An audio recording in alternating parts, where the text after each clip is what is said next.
hari ini secara resmi.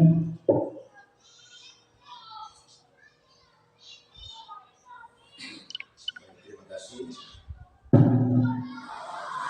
kasih untuk Ibu Mia sebagai calon penggerak yang harus meminta untuk mendukung kegiatan ini,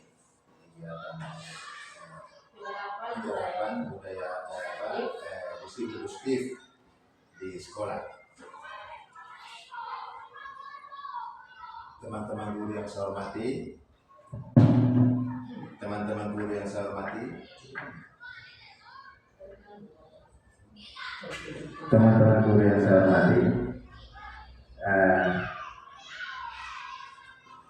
tentunya ini merupakan hal baik yang perlu kita perhatikan, kita laksanakan kaitan dengan disiplin budaya positif, ditingkatkan disiplin positif. Assalamualaikum warahmatullahi wabarakatuh.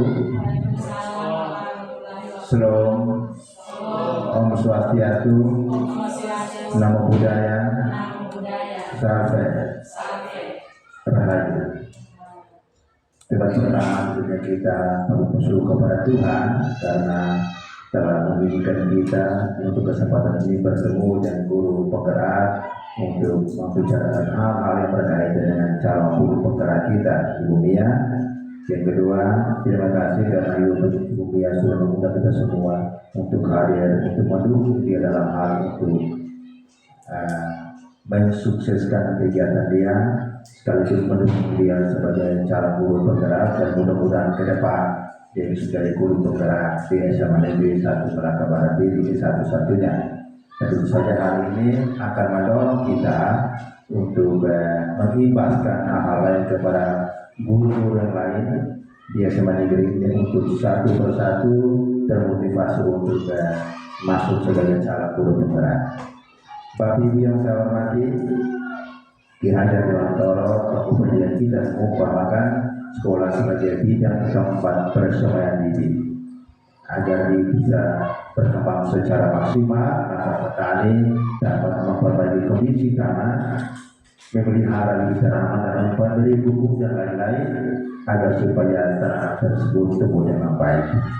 Bapak Ibu yang saya hormati, sekolah diibaratkan sebagai tanah dapat bercocok tanam, sehingga guru harus dipacu mengusahakan sekolah dari lingkungan yang menyenangkan, lingkungan yang menjaga, melindungi siswa dari hal-hal yang tidak baik, agar supaya dia tidak berkembang dengan baik di sekolah tempat dia berada.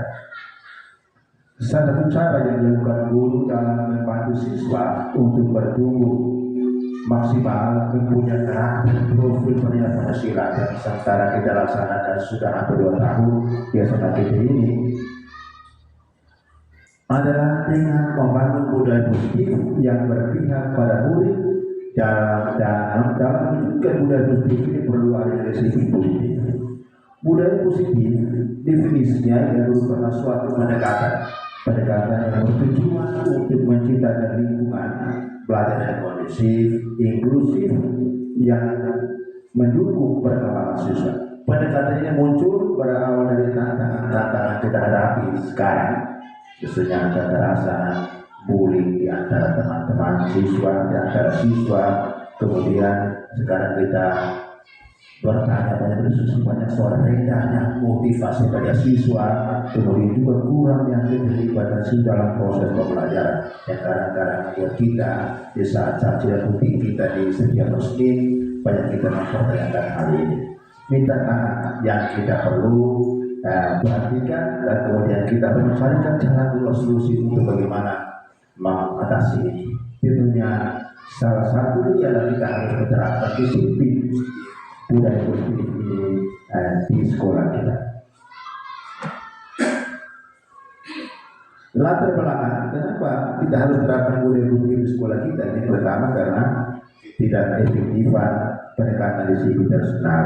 Dan dulu kita curi sedikit marah orang tua, terpedang sedikit marah orang tua. Padahal apa itu adalah sifatnya adalah terpedang mendidik, bukan adalah mendidik.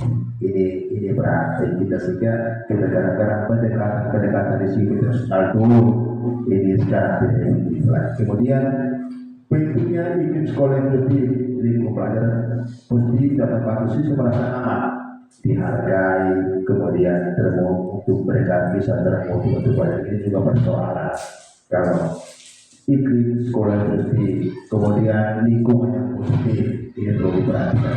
Kita SMA Negeri 1 Telaga Barat sudah mengenal lingkungan sekolah kita sudah aman, hanya persoalan-persoalan lain yang perlu kita perhatikan. Cuma bersih kita laksanakan. Hal-hal yang kita perlu perhatikan lagi dalam kaitan budaya positif yang pertama. Tetapi anak tidak memperhatikan.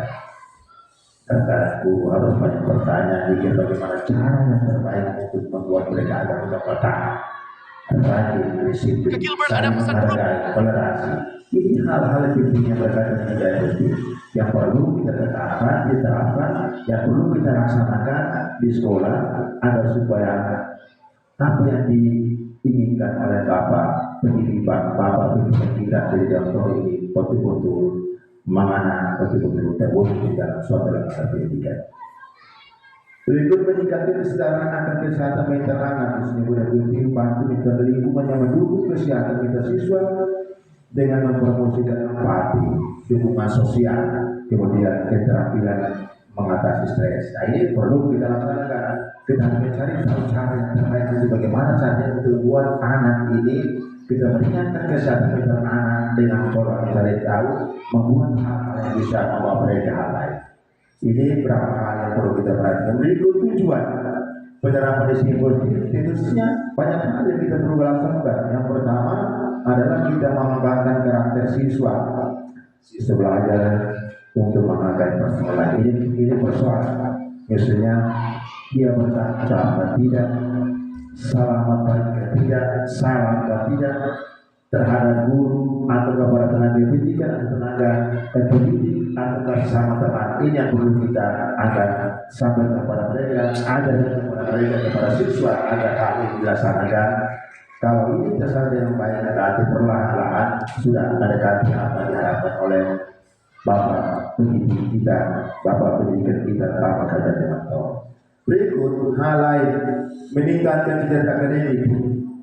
Ini siswa hal itu juga Bapak pendidik kita, meningkatkan kinerja akademik. Kemudian mempersiapkan siswa untuk masa depan. Disiplin positif, membantu siswa mengembangkan keterampilan dibutuhkan dalam kehidupan sehari seperti komunikasi, kerjasama dalam pengajaran masalah antar mereka.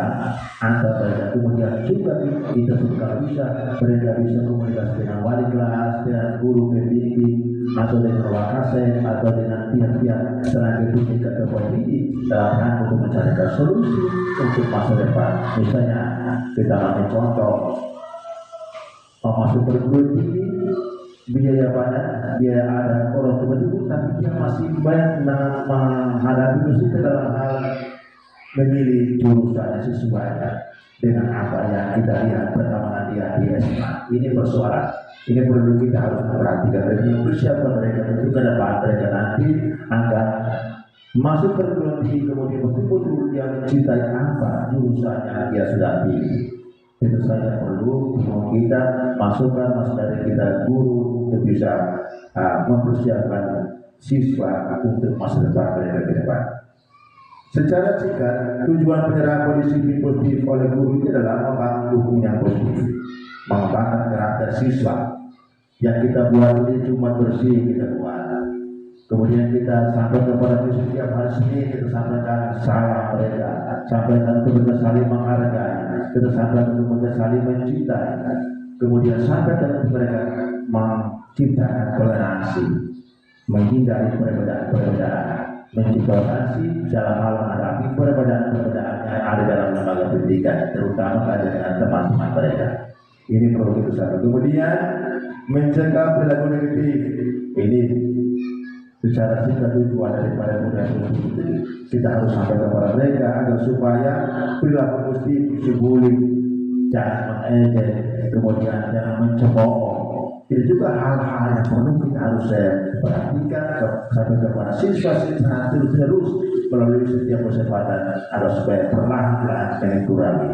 Berikut adalah mempersiapkan siswa untuk masa depan seperti yang tadi sampaikan, bahwa kita harus memandu mereka, mendampingi mereka dalam hal untuk mempersiapkan masa depan mereka dalam kaitan memilih jurusan yang bisa membantu mereka ke depan, bisa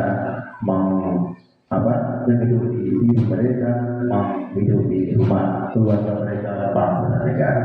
Saya kira ini beberapa hal penting yang perlu kita perhatikan, terutama dalam keadaan sekolah, terutama oleh kita guru. Kita terus mendampingi siswa kita agar supaya hal yang tadi disampaikan dalam penerapan disiplin positif ini betul-betul bermakna, betul-betul membantu siswa di suatu lembaga pendidikan istimewa di SMA Negeri 1 Malaka Barat ini. Saya kira ini saja satu dua hal yang perlu saya sampaikan dari dalam kaitan budaya positif.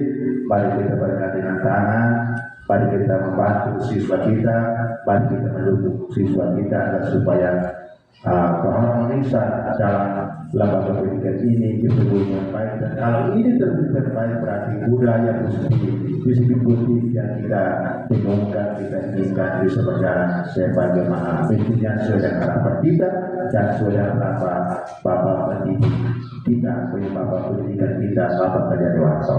Ini saja satu hal yang saya sampaikan. Terima kasih. Dengan mohon rahmat Allah yang Maha Kuasa dan seizin Bapak Ibu yang ada di sini, saya nyatakan kegiatan ini dibuka.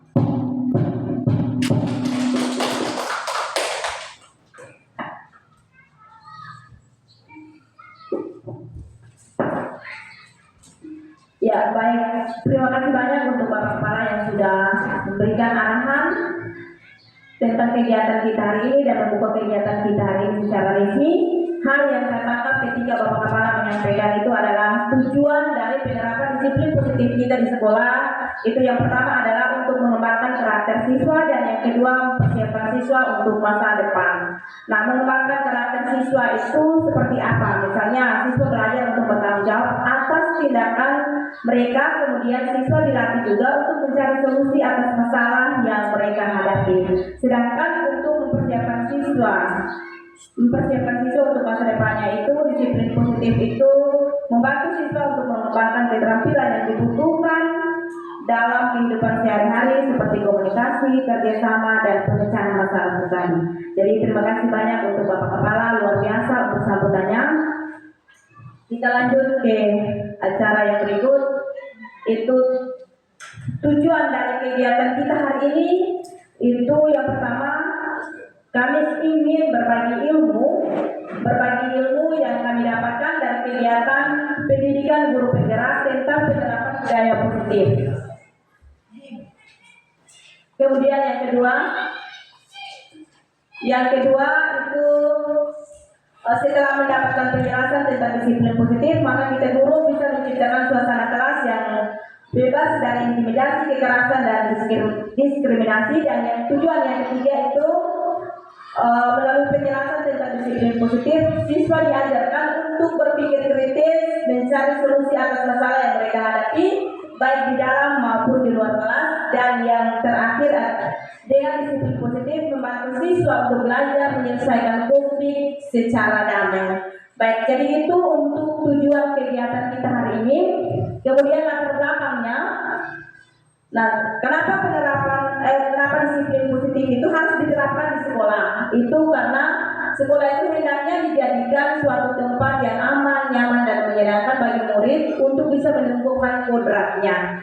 Karena menurut filosofi dari Ki Hajar Dewantoro yang mengatakan bahwa pendidikan harus berpihak pada murid dengan memerdekakan murid untuk belajar sesuai dengan kodrat alam dan kodrat zaman. Jadi pendidikan yang kita terapkan itu sifatnya menuntun, bukan menuntut. Baik. Sebelum lanjut ke penjelasan berikutnya, di sini ada sedikit note. Saya minta Bapak Ibu, tapi sebelum itu mungkin kita berdiri dulu supaya suasananya bisa lebih rileks. Saya minta teman-teman untuk tidak berdiri.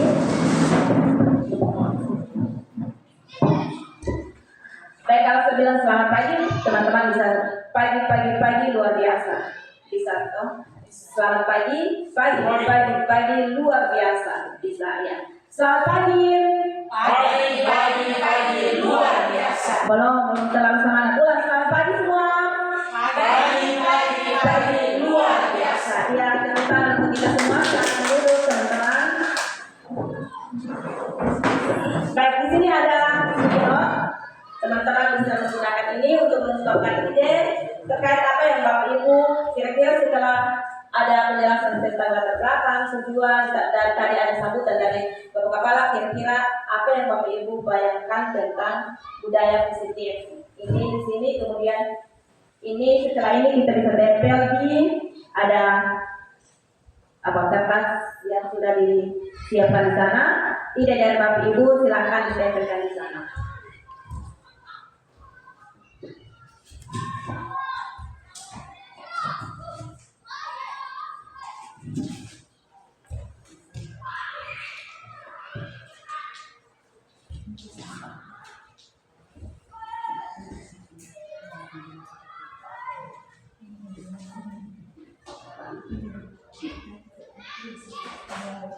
Apa yang Bapak Ibu pahami tentang budaya positif? Kalau dengar kata budaya positif saja, kira-kira yang ada dalam kita pembayangan itu tentang apa? Tentunya kalau positif berarti hal-hal yang baik yang akan diterapkan di sekolah. Jadi itu kira-kira bayangan yang ada dalam pikiran Bapak Ibu apa? Budaya positif itu apa menurut Bapak Ibu?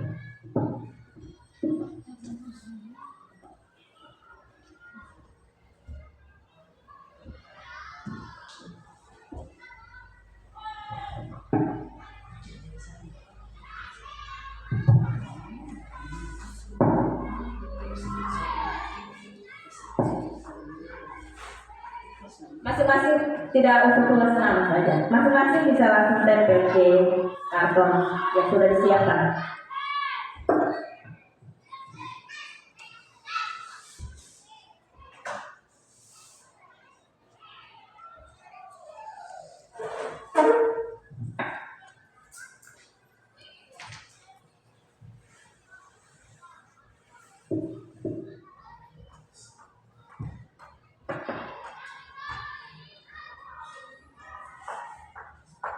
Yang sudah langsung tempel di sana.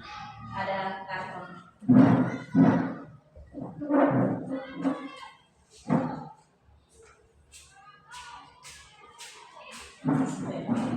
Ya, tempel Pak.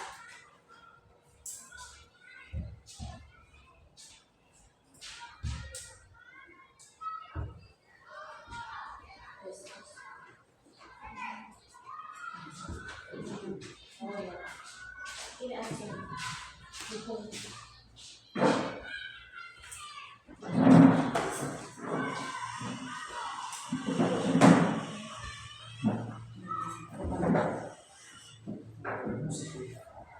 Setelah mendengar penjelasan sedikit tentang tujuan dan latar belakang dari budaya positif, kira-kira apa yang Bapak Ibu bayangkan atau apa yang Ibu pahami tentang budaya positif?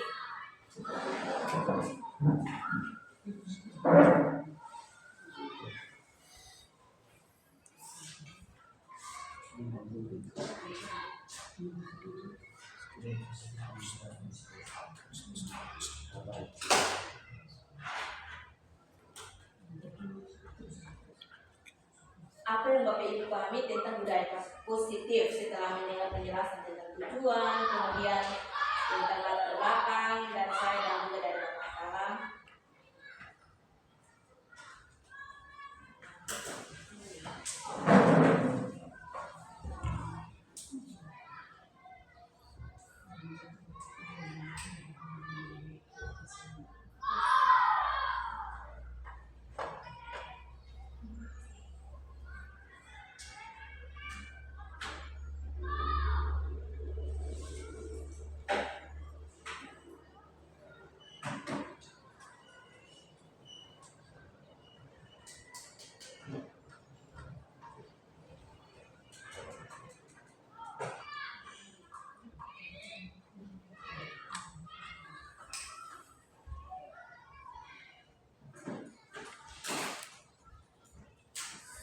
Sudah silakan langsung tempel.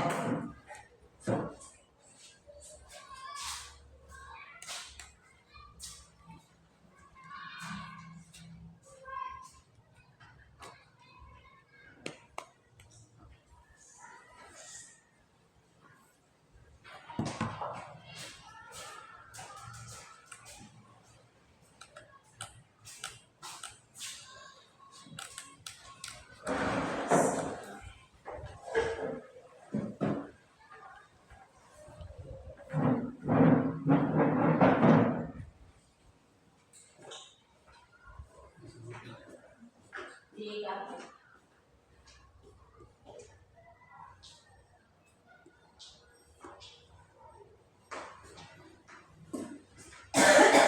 Ya baik, ini saya baca salah satu dari teman tidurnya, itu tidak siapa. Budaya positif adalah menciptakan suasana yang aman dan damai di lingkungan sekolah. Luar biasa ya, tepuk tangan dulu untuk teman-teman yang sudah menjawab.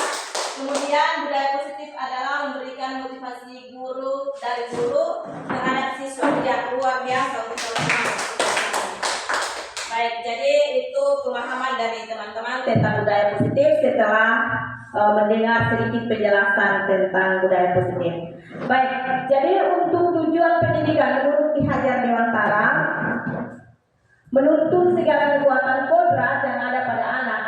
Dan ini berarti bahwa untuk pendidikan itu harus mampu menggali dan mengembangkan semua potensi yang dimiliki anak, baik itu kecerdasan intelektual, emosional, sosial maupun spiritual, agar mereka sebagai manusia dan anggota masyarakat dapat mencapai keselamatan dan kebahagiaan yang setinggi-tingginya. Itu tujuan pendidikan menurut Bapak Pendidikan Nasional kita, yaitu Ki Hajar Dewantara. Jadi untuk tujuan pendidikannya itu mengembangkan semua potensi yang dimiliki anak, baik itu secara intelektual, emosional, sosial maupun spiritual. Jadi itu semua dari apa sih itu harus dikembangkan semuanya.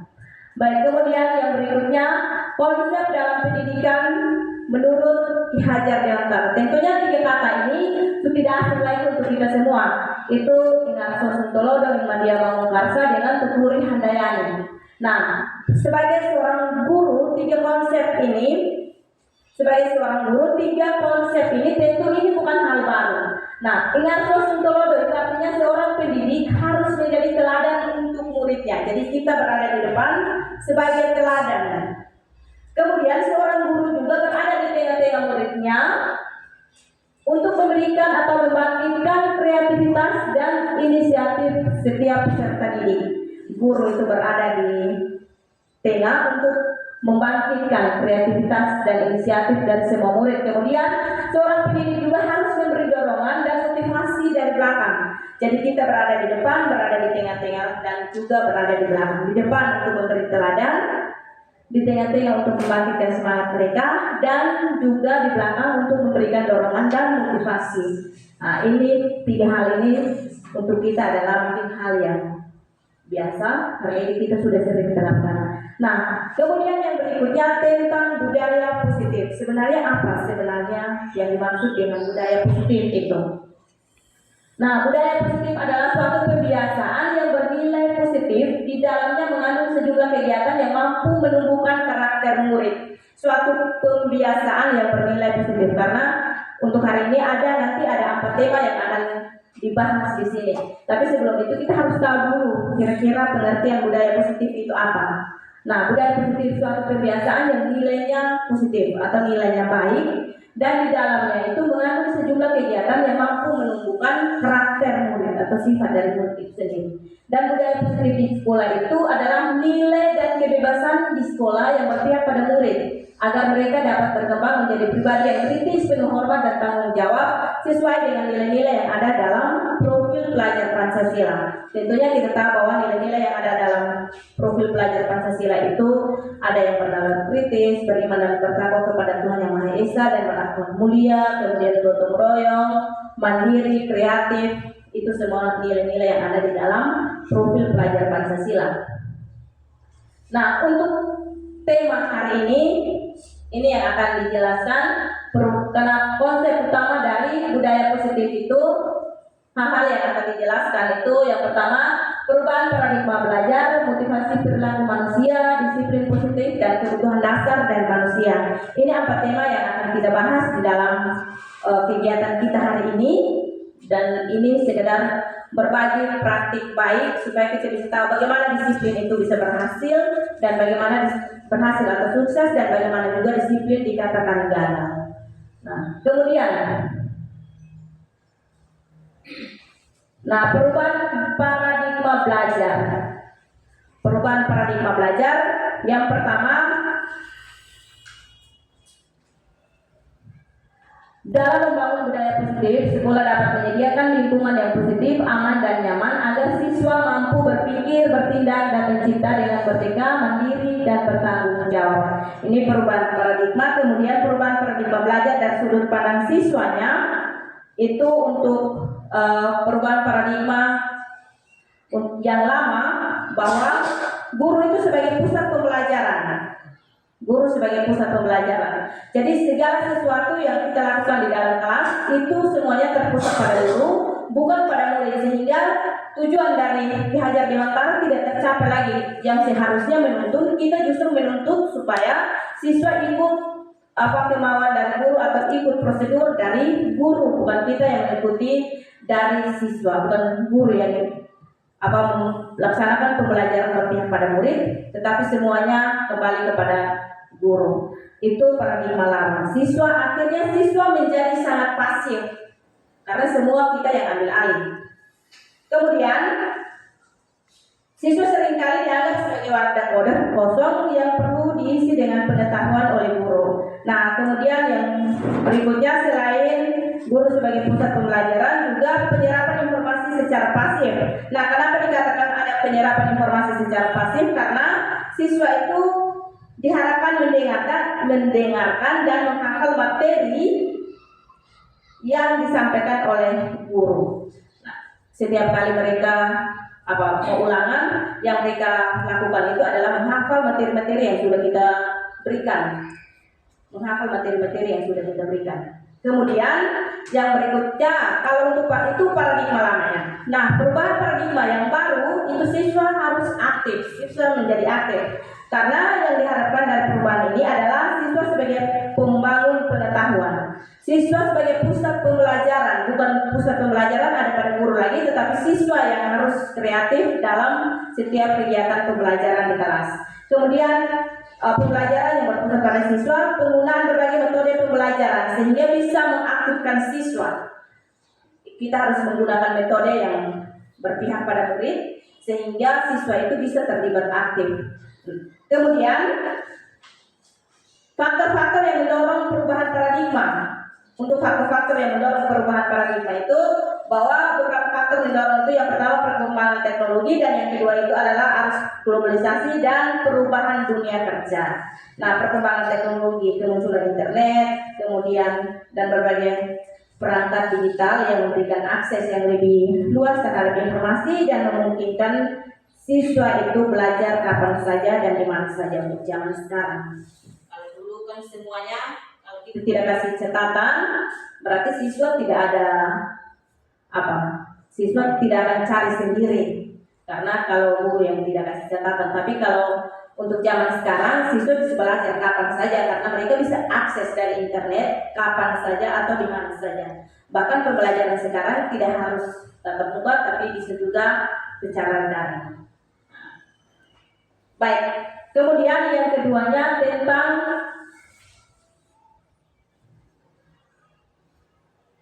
motivasi perilaku manusia.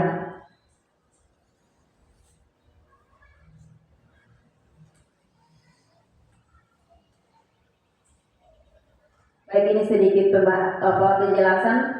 Ini pengajar praktik Kecamatan SMA Negeri, Kepala Sekolah SMK Damuti. Baik, jadi ini pembelajaran paradigma yang baru bahwa kita bisa berada di tengah-tengah siswa, hanya sekedar memberikan motivasi untuk mereka, membimbing mereka, tapi mereka yang berkreasi dalam pembelajaran itu.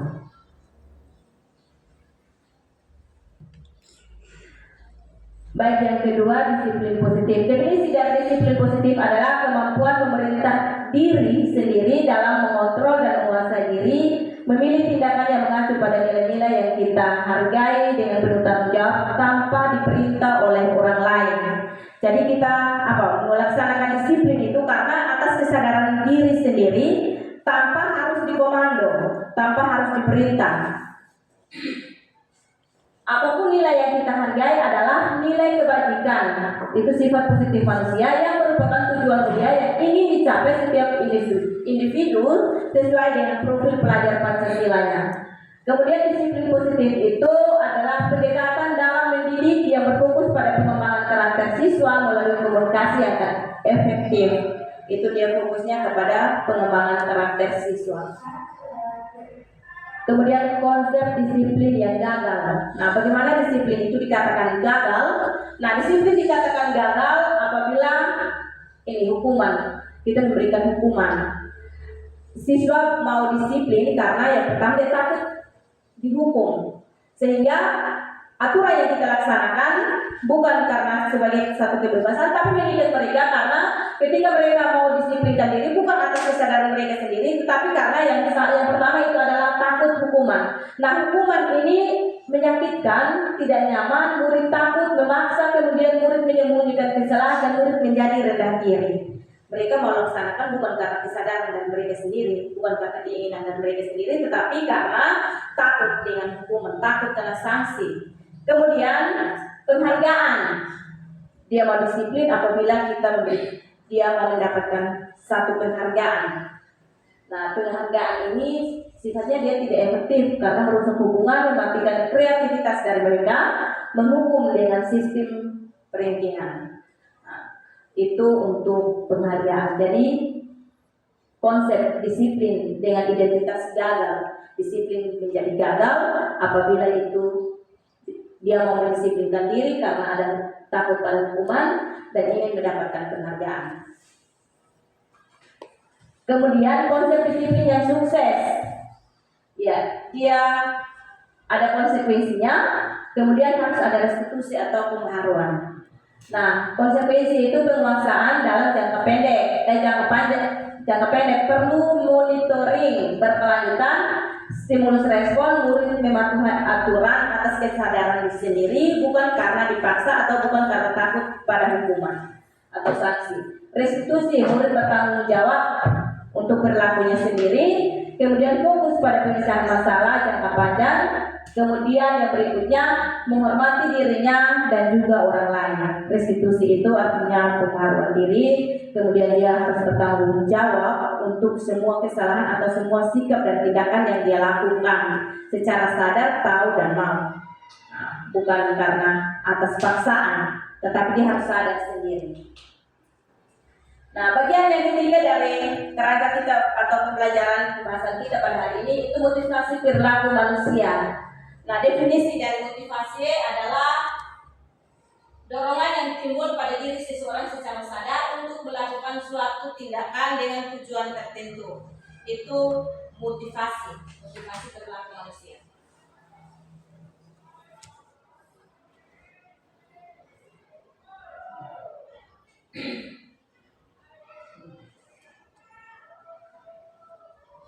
Nah, motivasi perilaku manusia itu ada 3. Yang pertama, kenapa dia ada motivasi yang timbul itu? Karena yang pertama, menghindari ketidaknyamanan dan hukuman. Yang kedua, mendapatkan imbalan atau penghargaan.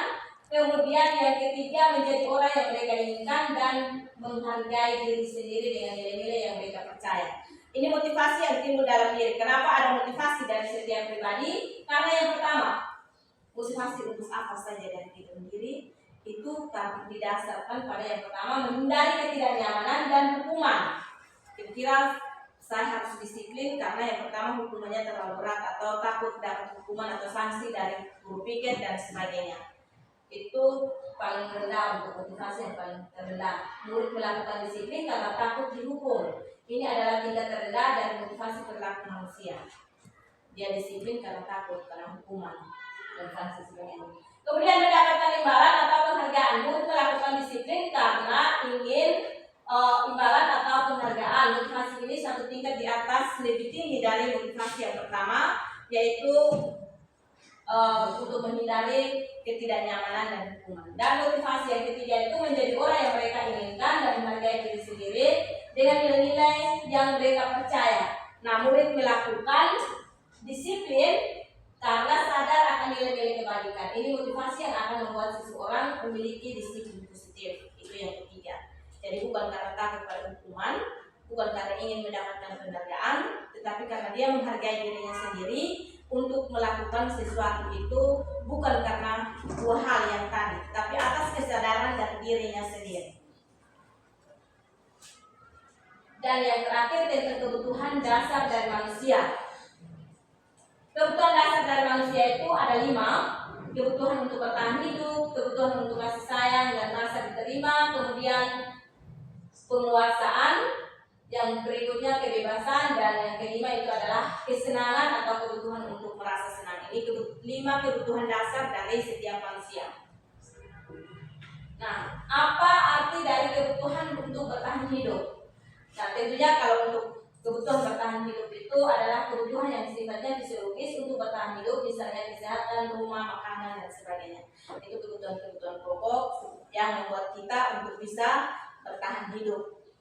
Kemudian yang berikutnya lagi, kebutuhan kasih sayang, rasa diterima. Itu artinya kebutuhan ini, dan 3 kebutuhan berikutnya adalah kebutuhan psikologis.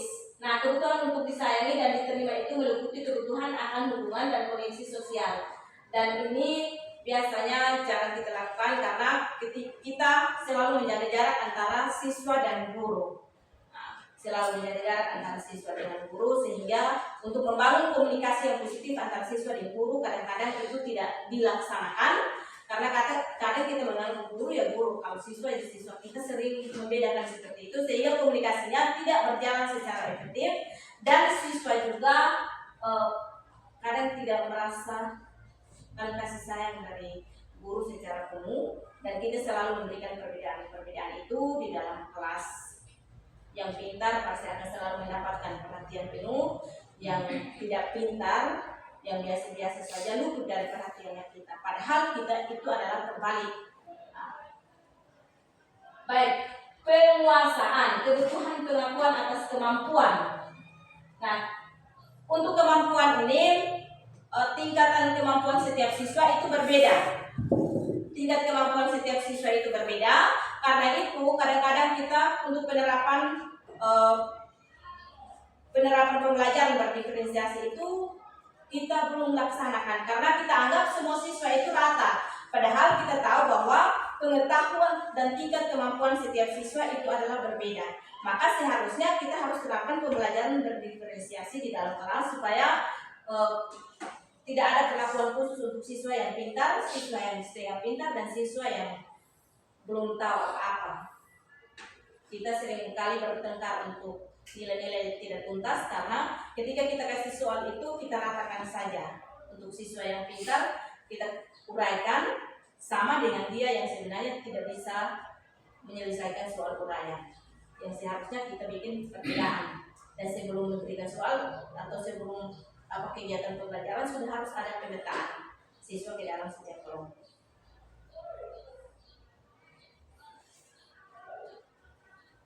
Yang keempat, kebebasan, kebutuhan akan pilihan. Kebutuhan untuk kebebasan adalah kebutuhan akan kemandirian, otonomi, memiliki pilihan, dan mampu mengendalikan arah hidup seseorang. Nah, anak-anak dengan kebutuhan kebebasan yang tinggi menginginkan pilihan. Mereka yang banyak bergerak, suka mencoba-coba, tidak terlalu terpengaruh orang lain, dan senang mencoba hal-hal baru.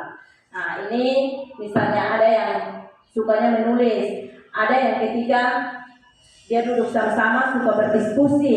Kemudian ada yang dia suka mencari tahu segala sesuatu yang baru lewat internet dan sebagainya. Itu kebutuhan untuk kebebasan. Kita berikan kebebasan untuk mereka sehingga mereka bisa bebas memilih sesuai dengan apa yang mereka pahami, atau tingkat kreativitas mereka masing-masing. Dan yang berikutnya, kesenangan, kebutuhan untuk merasa senang. Nah, kebutuhan akan kesenangan adalah kebutuhan untuk mencari kesenangan, bermain, tertawa. Nah, coba kita bayangkan saja kalau misalnya hidup ini tanpa kenikmatan apapun, atau tidak pernah kita mau berusaha untuk tersenyum dengan orang lain, atau cerita dan tertawa dengan orang lain, itu kira-kira bagaimana dengan hidup ini kalau memang kita setiap hari hanya serius saja tanpa ada rasa senyum sedikit juga. Nah, ini kita harus pahami kebutuhan kesenangan, merasa senang. Nah, kapan apalagi kita masuk untuk pembelajaran, kalau siang-siang matematika atau bahasa Inggris, pasti anak-anak jadi bosan. Seharusnya bagaimana caranya kita bisa membuat satu pembelajaran yang mengacu siswa untuk bisa berkreasi dan merasa senang dan aman ketika kita masuk dengan siang-siang. Kemudian yang berikutnya ini selesai praktek restitusi, kemudian menemukan ide dan kolaborasi. Terima kasih untuk teman-teman yang sudah hadir pada kesempatan pagi hari ini. Ini masih ada sticky note. Mungkin setelah mendengarkan penjelasan, silakan teman-teman buatkan refleksi tentang apa yang Bapak Ibu sudah tahu sedikit tentang penerapan disiplin positif di kelas dan juga di sekolah pada umumnya. Atau ada yang mengungkapkan langsung tentang bagaimana penerapan disiplin positif, saya persilakan. Mau ngomong langsung silakan.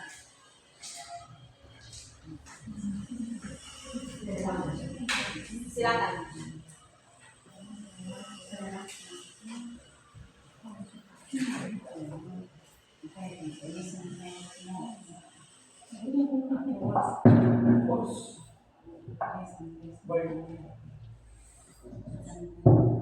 Baik, terima kasih.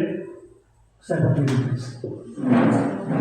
Saya minta selain itu dikembalikan tentang mengenai ini punishment dengan reward untuk siswa tentang kedisiplinan. Disiplin positif tadi. Ya, yang hukuman tadi. Oh ya, ini Satu, oke. Ini tentang konsep disiplin yang gagal. Sejauh ini yang kita terapkan ini. Ya. Mohon maaf, ini kita buka-buka saja. Pak Kepala bilang kita buka-buka saja. Karena konsep disiplin seperti ini yang kita buat karena dalam bentuk hukuman atau punishment dan dalam bentuk penghargaan atau kita kenal dengan reward. Di sini kalau kita melihat kesalahan ini dan seperti yang Ibu sudah terapkan tadi, coba slide berikutnya. Nah, ini konsep disiplin yang benar ya, seperti Ibu jelaskan tadi tentang konsekuen. Artinya mengikuti terus. Dan yang berikut restitusi atau pembaharuan. Pertanyaan saya, bagaimana caranya kita sebagai guru untuk memperbaiki konsep disiplin yang salah ini menuju ke konsep disiplin yang benar atau identitas yang sukses. Jadi yang saya mintakan caranya. Terima kasih. ya baik, bisa kita kasih aplaus untuk Pak Kepas yang sudah memberikan pertanyaan yang luar biasa buat kita. Baik, jadi konsep disiplin itu di situ sengaja saya taruh ada dua. Yang pertama disiplin yang gagal dan yang kedua disiplin itu dikatakan sukses. Nah, yang ditanya bagaimana caranya untuk kita bisa menerapkan disiplin yang gagal dan juga yang sukses itu. Tentunya yang gagal kita harus hindari ya Pak, karena untuk zaman sekarang konsep yang sekarang kan kita terapkan kurikulum merdeka Pak. Jadi untuk hukuman itu tidak ada lagi karena itu tidak relevan. Nah, hukuman dan penghargaan itu sudah tidak relevan lagi karena itu yang harus, dan itu sifatnya ini yang tadi saya sudah tayangkan bahwa ini hukuman itu akan menyakitkan siswa. Nah, cara kita harus menghindari ini. Bagaimana caranya? Setiap kita menyadari bahwa kita tidak boleh menghukum siswa sehingga dia tidak merasa tersakiti. Harus menghindari cara ini. Nah, ketika dia datang terlambat, kemudian kita mulai menghukum dia, jelas dia akan mengingat terus itu. Itu akan terus membekas di dalam hati. Maka cara yang itu kita harus hindari. Tidak boleh menghukum siswa dalam situasi apapun. Kemudian untuk menerapkan disiplin juga kita tidak boleh memberikan penghargaan kepada mereka. Kalau penghargaan yang ketika dia buat sesuatu yang benar, kemudian kita kasih penghargaan keras, tapi penghargaan jangan hanya untuk satu orang saja, tapi dia sifatnya untuk menyeluruh. Sehingga jangan ada siswa yang dia rasa dia disayang, ada siswa juga yang merasa bahwa hal ini tidak ada perhatian dari guru sehingga membuat motivasinya menjadi menurun. Jadi untuk disiplin itu hukuman dan penghargaan itu kita harus menghindari. Caranya ya kita harus menghindari dan tidak boleh terapkan itu. tidak boleh terapkan itu karena itu adalah cara yang salah. Nah, cara yang benarnya itu adalah dia harus memberikan konsekuensi dari sikap dan tindakannya. Nah, konsekuensinya misalnya ketika siswa tidak mengerjakan PR, biasanya kan kita suruh mereka berlutut, kemudian atau suruh mereka untuk keluar dari kelas, atau kita marah-marah mereka dengan kata-kata yang terlalu kasar. Nah, itu harus kita hindari. Kemudian yang harus kita terapkan itu adalah memberikan konsekuensi dari kenapa dia tidak mengerjakan tugas itu. Misalnya, karena dia tidak kerja PR, maka sebentar jam istirahat, dia gunakan waktu jam istirahat itu untuk kerjakan tugas yang dia tidak selesaikan tadi. Tapi tidak boleh pukul atau tidak boleh suruh mereka berlutut keliling atau berlutut sepanjang jam yang kita itu termasuk hukuman, Pak. Jadi itu yang harus dihindari. Nah, harus memberi konsekuensi dan restitusi, Pak, bukan memberikan hukuman dan penghargaan. Itu yang saya jelaskan untuk Pak Syarfas. Dan nah, penerapan disiplin positif itu tujuannya membentuk karakter. Nah, kalau kita memberikan hukuman itu tidak membentuk karakter lagi, karena itu justru bikin mereka akan semakin rasa tidak puas dengan apa yang kita berikan. Kemudian meningkatkan kemampuan diri dan menciptakan lingkungan yang kondusif. Itu tujuan dari penerapan disiplin. Bukan untuk memberikan hukuman, bukan mereka merasa terabaikan atau disakiti, dan bukan juga untuk memberikan penghargaan. Itu saja yang saya jelaskan. Bagaimana Pak? Terima kasih. Baik, jadi dengan pertanyaan dari Pak Syarfas, apakah teman-teman yang lain masih ada yang bertanya? Kalau tidak ada, maka untuk kegiatan kita pada hari ini sudah selesai.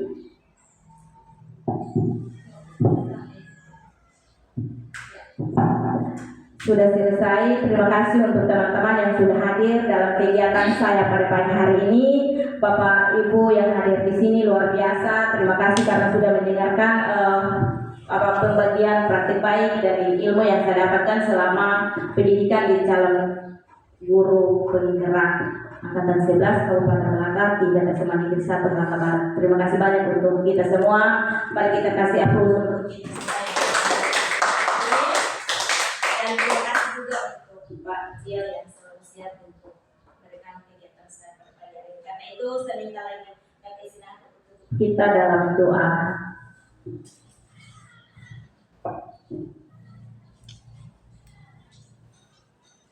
Kita berdoa dan berdoa pada Putra Roh Kudus. Amin. Allah Bapa yang Maha Kuasa, puji dan syukur kehadiranmu karena dari pagi sampai siang ini Engkau selalu menyertai kami. Sekarang kegiatan kami sudah selesai, kami mengambil selalu agar kita bisa kembali ke rumah yang selamat. Ini kami mohon dengan perkataan Yesus Tuhan kami. Amin. Nama Bapa dan Putra dan Roh Kudus. Amin. Terima kasih buat semuanya. Terima kasih.